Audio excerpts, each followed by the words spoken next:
We have conjectures, and experiment is pointless unless we have some kind of conflict that we want to resolve. So I would love to, for a moment, David, just hop back up to the 30,000 foot view, as we would say, using our measurements over here.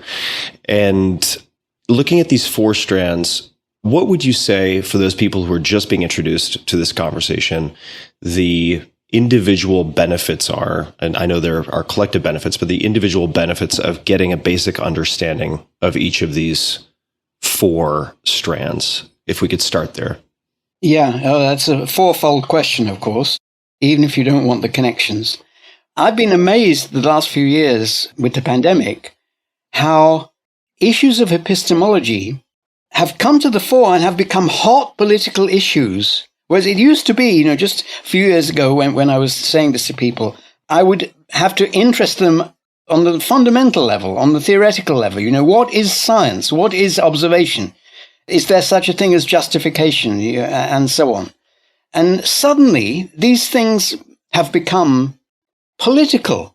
They become social. People with and without masks jeer at each other in the street, or worse. And throughout the pandemic, I was tweeting again and again when people were yelling at each other. I was tweeting, nobody knows. This is not known.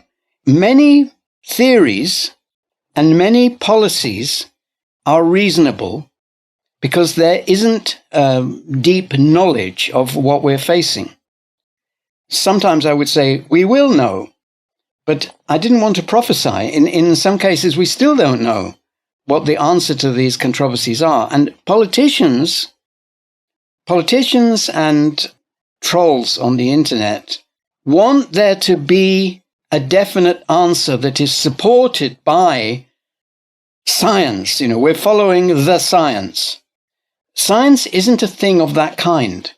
Thinking of science as a thing of that kind is totally equivalent to expecting your religion to tell you the answer.